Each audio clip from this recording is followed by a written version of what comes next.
Hey y'all, welcome back to my YouTube channel. Today I'll be teaching how you can make this fall floral mug. I'll show you how to glitter, add the decal, and sculpt the flower.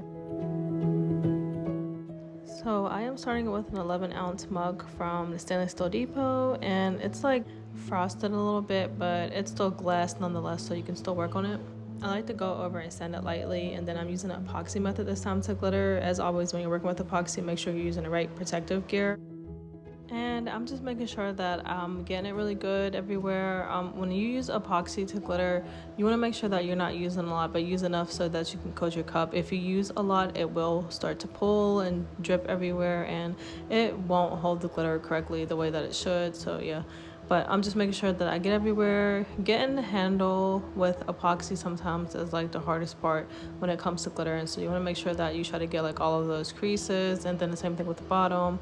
So I am going in with glitter from PDB, and this one is called Autumn. It's really like a auburn color. I would say it's in between orange and brown, and it's super pretty. I really love it. I'm glad that I was able to grab it before it was out, but yeah, there's other glitters you can also find that come close to this, but I'm using this one on the bottom first, and then after I'm done using this one, I'm gonna go in with Titania, and Titania is kind of like a gold with brown, oranges, red glitter in it, and it's kind of like a mix. So it does have like a little bit of fan glitter, but it also has chunky in it, and I really love the definition of it because you can see all of the other colors, especially gold, but I think the other colors really make it. And I've been holding on to these colors for a while, like I had them sitting out because I really wanted to make a fall cup, and now that things are really starting to cool down, I feel like this is the perfect time.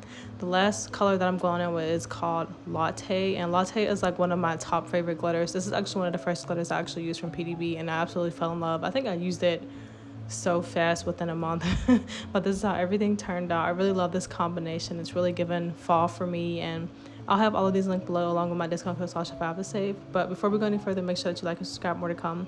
So after that did dry, I went ahead and epoxy it again so that it's smoother. I did sand it down again because when I add my decals or my elements, I want to make sure that everything goes on smooth. I don't want to have like, you know how when you glitter sometimes it's not completely smooth, especially after one coat. So but one coat did do it because this glitter was pretty fine, so I just sanded it down really quick, and then I'm going to add these elements. This sheet is from Gracefully Created. I don't think they have this particular one in stock, but they have one that's super similar, so I went ahead and linked that below, and then you can use my code Sasha to save. So anytime that I'm using vinyl or element sheets, I like to make sure that I cut around it and make sure that the edges are really round, because I feel like when it's kind of like sharp and square, it doesn't lay down correctly, especially when I go to epoxy. I just noticed that you can see it more, so I make sure that I just cut around it. And I just used only 3 flowers because this mug isn't so big, and one of the smaller parts I just used for the bottom. I think everything really worked out perfectly. I really loved how it looked. And the best part about these element sheets is that they're a white back, so they show up on any surface. It doesn't matter if you're using a lighter cup or darker cup, you'll still be able to see it the same. So that was my favorite part. Last year I really did fall in love with element sheets, so I definitely been stacking up on them. I do have a big collection of them, but I'm definitely trying to dive into vinyl more.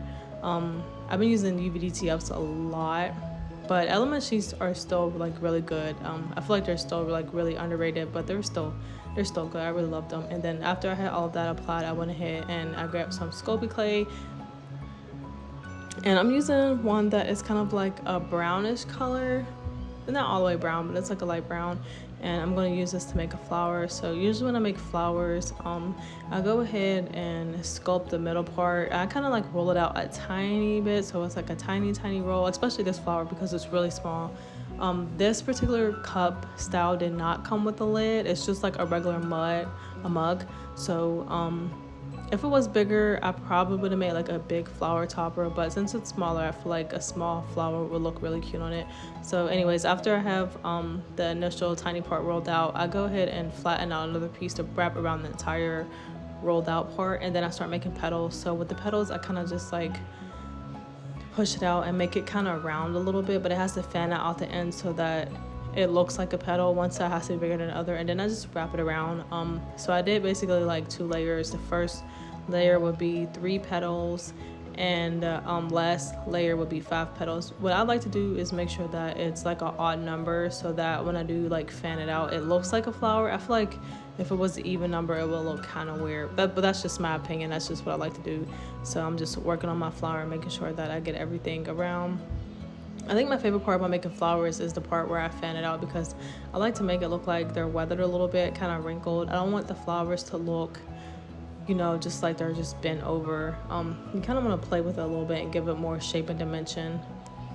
And this is literally the way that I make all of my flowers from clay. It doesn't matter if it's like super small or super big. If it was big, you would just, you know, make the petals bigger, basically, just the same steps. And then I always make sure that I'm doing the petals in odd numbers, because like I said before, I just think that it looks better that way. But yeah, I'm just working on wrapping everything around.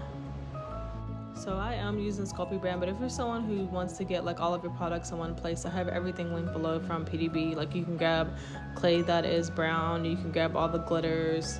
And then once I was done, I made sure that the bottom part was flat so that it could actually sit against the cup. I feel like that's really an important part. Sometimes you can cut off if it's really big, but make sure that you just push it down so that it's flat. It's not going to be flat once you get done wrapping everything around. It kind of makes like a cone shape at the bottom, but just make sure it's flat. And then I'm kind of playing with the petals, like I said before. I want to make it look like they have like more dimension and they're weathered, rather than just looking like they're bent over. This is my favorite part, because I really love, like, there's no perfect way to do it. You just play with it so that it looks like a flower. And then after you're done, you would make sure that you follow the instructions on the back of your clay pack. I bake mine at 275 for 15 minutes because that's what Sculpey says, but just depending on what clay brand you're using and what it says on the back, that's what you should go off of. So this is it. After it's done, I went ahead and glued it on with a tiny bit of hot glue, and then I went over and epoxied it, and that's how everything turned out. I really loved how it looked. And then I thought if I added like a little bit of foil, it would look really pretty. Now, if you have followed my work for a while, you know that I really love foil, especially when it comes to like fall stuff. I've done this a lot less fall. So with my flowers, I really love to add foil. So that's what I'm doing here. You could probably paint it white to match the flowers on the decals, but I really wanted to add gold. I feel like it would just look really pretty. I'm really obsessed with foil flakes, and I have that link below also if you want to check that out. But that's how everything turned out. I think it's so pretty. It's really like reminded me of fall. I was so excited to finally be able to do this and use these glitters that I had out for a long time. I hope everyone enjoyed this tutorial. I hope you check more out. If you'd like to learn more about sculpting, especially bigger projects or even smaller projects, I have tutorials available on my website you can check out.